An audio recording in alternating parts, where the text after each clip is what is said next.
자, 다시 해설을 시작해 보겠습니다. 저번 시간의 마지막에 이 세상 만유가 각각 모양과 개성은 달라도 본질적으로는 참나라는 하나의 생명을 가지고 있기 때문에 만유가 한 형제라고 하였습니다.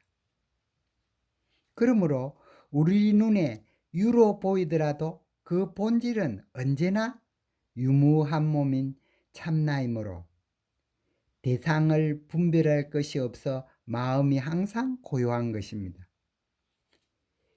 이와 같이 보는 것이 정견이요, 깨달은 사람이란 이 정견으로 세상을 보는 사람을 의미합니다. 결국 참나가 되면은 대상을 분별하여 알아차리는 것과는 관계없이 마음이 항상 고요함으로 이 마음을 무심 혹은 무념 혹은 평상심이라고 부릅니다. 그러므로 이 평상심이 그대로 참나요 도이므로 평상심이 도라고 하는 것입니다. 여기서 질문 하나를 받고 넘어가겠습니다. 질문 내용은 유무가 한 몸, 곧 유무분리이므로 유가 그대로 무라고 생각할 수 있습니까? 하고 질문했습니다. 여기에 대한 해설은 다음과 같습니다. 이 질문은 맞기도 하고 틀리기도 합니다. 만약 유나 무를 어떠한 경우에도 유무 한 덩어리로 보면 맞는 말입니다. 그러나 유와 무를 나누어 생각하면 틀린 말입니다. 그러므로 유와 무를 서로 다른 두 개로 생각하면 참나에서 벗어나게 됩니다. 두 번째 질문은 다음과 같은 내용입니다.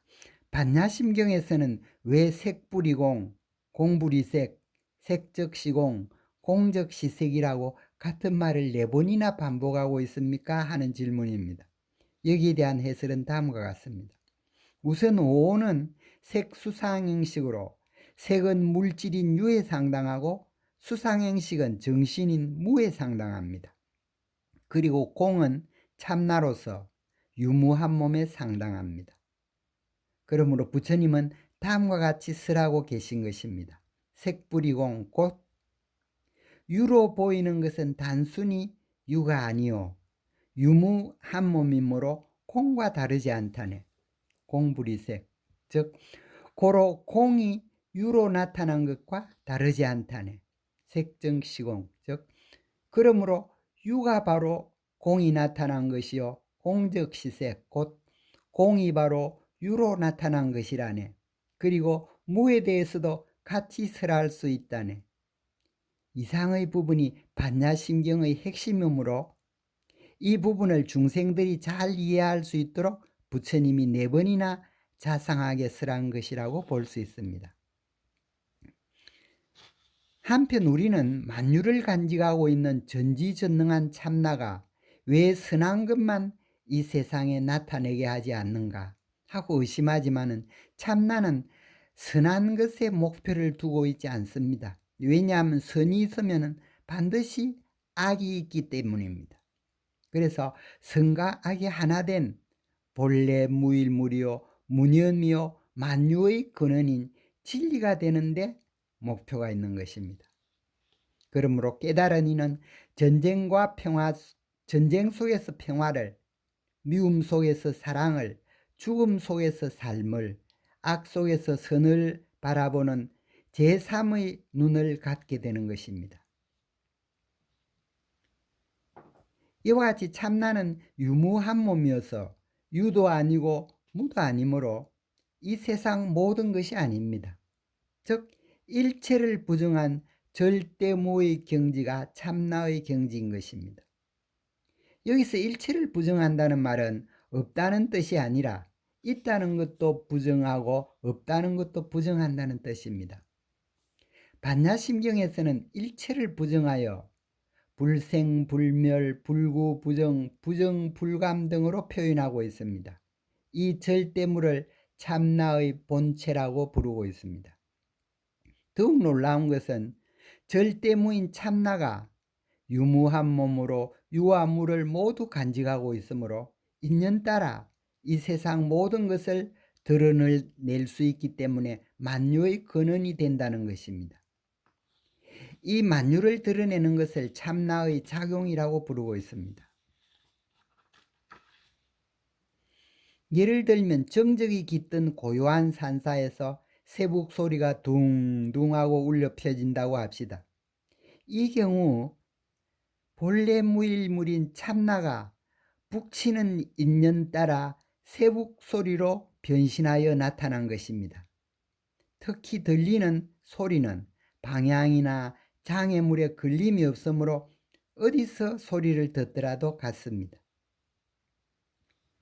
이와 같이 귀로 소리를 듣고 바로 참나를 깨달을 수 있으므로 이건 원통 법문이 제일이라고 하는 것입니다. 여기서 참나에 대해 오해하기 쉬운 몇 가지를 지적해 두어야 할 것 같습니다. 첫째, 참나인 절대무와 텅 빈 것은 전혀 다르다는 것입니다.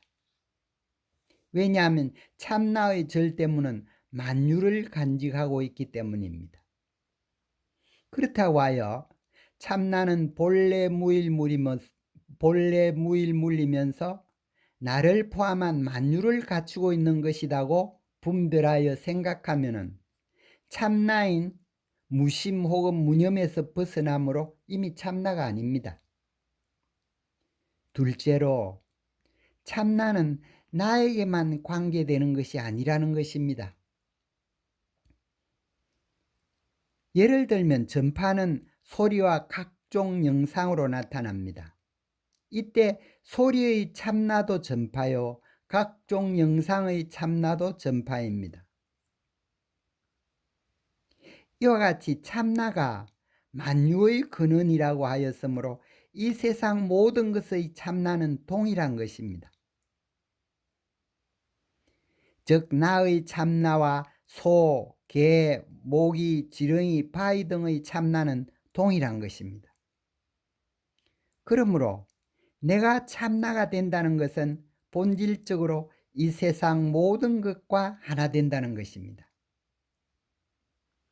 셋째로 참나는 사람처럼 모양이 정해져 있지 않다는 것입니다.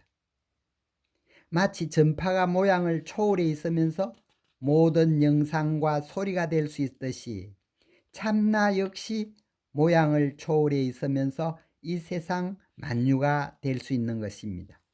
역으로 말하면 참나가 모양이 정해져 있지 않기 때문에 만유의 모양을 나타낼 수 있는 것입니다.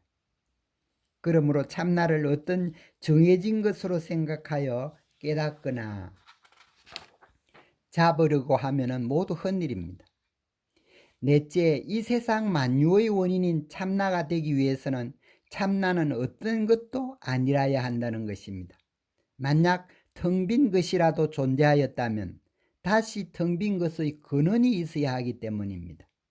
그러므로 참나는 억지로 표현하면 텅 빈 것도 없는 텅 빈 것이라야 하며 이것은 만유가 생기기 이전의 태초의 자리, 이 자리를 부처, 하나님, 신 등으로 부르고 있습니다. 이 태초의 자리를 의미하고 있습니다. 이 자리에서 나를 포함한 만유가 생겨났기 때문입니다. 그러므로 이 해설에서 나는 만유의 대표 자격으로 등장하고 있으므로 나에게 성립하는 것은 일체 중생 혹은 만유에 대해서도 똑같이 성립하는 것입니다. 잠시 쉬다 다시 시작하겠습니다. 감사합니다.